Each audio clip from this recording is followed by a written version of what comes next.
What's happening, guys? Welcome back to my channel. Today I'm going over the changes and the modifications that I've made to my S550 Mustang GT Fastback, and there's been quite a few.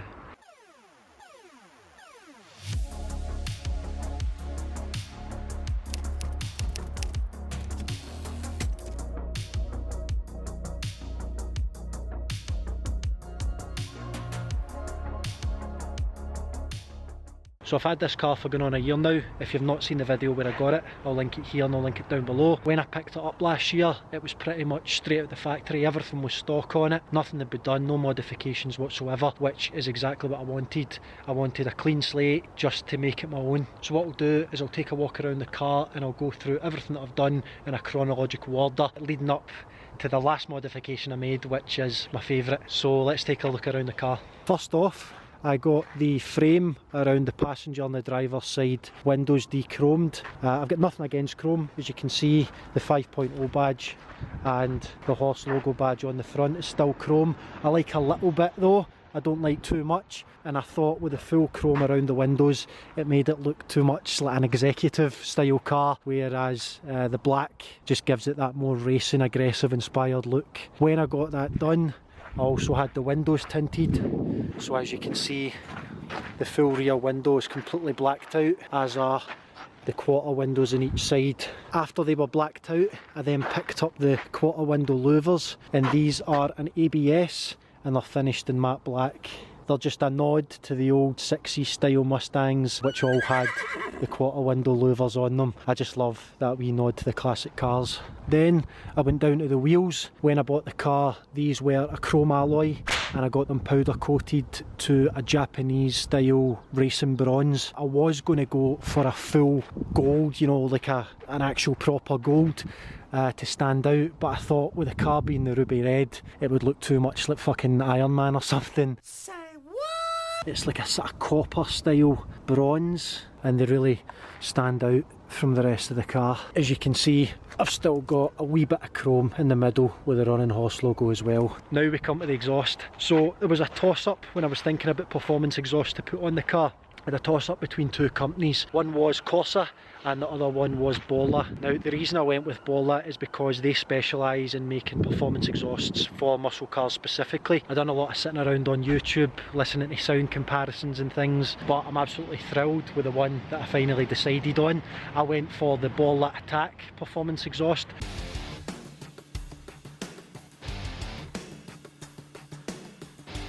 Bolla do three different types of exhaust for the S550 Mustangs. They do the Touring, the S-Type and the Attack. So what we'll do is I'll show you the comparison in sound levels when it's compared to the stock. This is the stock. Then you've got Bolla's first exhaust, the Touring. It's second, the S-Type. And then the one that I settled on, the Bolla Attack exhaust. So as you can hear, that one's the loudest. I'll jump in the car and I'll let you hear how mine sounds. Thankfully there's no one around because it is fucking loud. Listen to this growl on start up. I don't know if the mic on the camera is going to do it justice, but I'll give it a couple of revs. How good is that? I've had a smile on my face since I got it. Every time I step on the accelerator, I smile. I find myself driving with the windows down a lot so that I can hear it even when it's freezing cold outside. I just want to hear that sound. So that was the full catback exhaust system that I had installed. They come in two different tip finishes. There is stainless steel and there is black. I went for the black to match the other black accents of the car. Next up, I installed the spoiler. This is made out of the same stuff as the window louvers, it's the ABS. It comes finished in a gloss black. It just completely changes the look of the rear end. Look at that, it makes it look so much more aggressive, and again it gives it that sort of racing style look. It is the Mustang GT 350 inspired spoiler. You've got a really good bit of space there between the trunk and the spoiler itself. As you can see, there's a good 5 inches or so there, which gives you a great amount of downforce.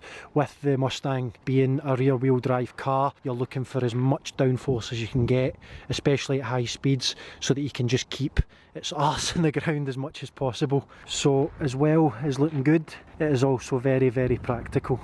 Next up, I went for the personalised registration. That was as close to my handling name as I could get, JK11MCN. I got the 4D printed gel plate, which just pops out a wee bit more than your standard usual aluminium ones. I then put the racing stripes on it. These are a gloss black wrap that go from right down at the bottom of the front, all the way up the bonnet, over onto the roof and down the fastback, onto the trunk, and then right down to exhaust level. Again, they are a nod to the old classic Mustangs, the Shelbys, and it really pops out. It complements the other black accents and really stands out against the red of the car. Now we come to my most recent and favourite mod, the Piece de la Resistance. The final act, the air ride setup, the air suspension that got installed. Give this people air! I've had the air ride on the car now for about 2 months, and it's been 2 months of absolute pleasure. It's so good, it's so fun to use, and it completely transforms the look of the car. I think the Ford Mustang is the best looking bag car I've ever seen, and ever since I wanted a Mustang, I always knew I wanted it on airbags. I got mine done through in Kilmarnock at an auto body and fitment shop called Offset Auto House by 2 guys that I know, Steve and Jordan, and they've done an absolutely incredible job. They took the car for 3 days and they had it back to me on the 3rd day with a full system set up, good to go. It's just a great addition to the car. In terms of performance, I've not noticed that much, to be honest. It does make the ride a lot smoother when you're raising it up to its full height to go over speed bumps and things like that. You find that you've got a lot more cushioned ride, if you get me. It's a lot more soft when you're going over the bumps. The handling is a wee bit more light, it's a wee bit looser, so if you're a fan of a sort of aggressive style of driving, really tight, it's probably not for you. I've not really done it for the performance side of things, much more the aesthetic. So what I'll do is I'll show you how it's set up and then how it operates. So first off, what happens is your stock suspension struts are taken out and they're replaced with airbag struts, which link into an air tank, usually fitted into the back of your car. I've got mine in the wall behind the passenger seats in the back there, so that feeds air to all 4 of your airbags. And if you jump in, you've also got this wee gadget, your management system. Mine's is wired in through my centre console and I just sit it here, and basically this is the brain of your full system. So if I turn the car on and it starts up, it's maybe a wee bit lighter than an iPhone. It reminds me of the old school iPods, if any of you remember them. So you've got your display here and your control set up here. Every one of these corners represents an airbag and it shows you how much pressure is in each airbag. You've got 4 presets down the centre here, and you can also individually manage each airbag. So you've got 1, 2, 3, 4, 5 presets. I only use 3 of them. This one, which raises the car right up, you can see more air is going into each airbag. That noise is the compressor filling the air tank back up. You've got all the way down, and how nice is that sound? The psss of the air releasing for the airbags. And then the other preset I use is the middle one here, which takes it to about halfway, each airbag filled up about halfway, the height you want the car to be when you're driving around. You've also very cleverly got an app which does the exact same thing as the gadget in your cockpit. So what we'll do is I'll jump outside the car and I'll show you how it looks when it's going up and down from the outside. There's the car set to ride height. Each bag is filled up about halfway, and then if we do that, we can get it right up, every airbag filled to the max.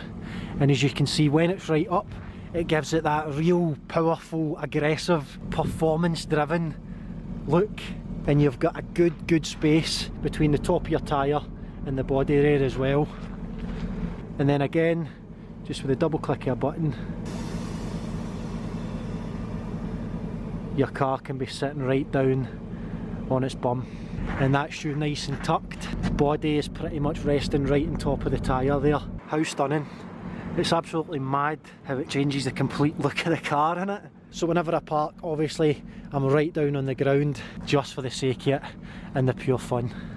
So that's us, that's the Mustang currently as it stands. I hope you enjoyed the video. Let me know down below if you'd have done anything differently. Let me know if you like the modifications, and let me know if there's anything else you'd like to see from me going forward. It's been freezing cold here recently, but it's just thawing out. It's getting a wee bit warmer, so I'm off to go a long drive today, and I'll see you next time. Cheers for watching. Peace.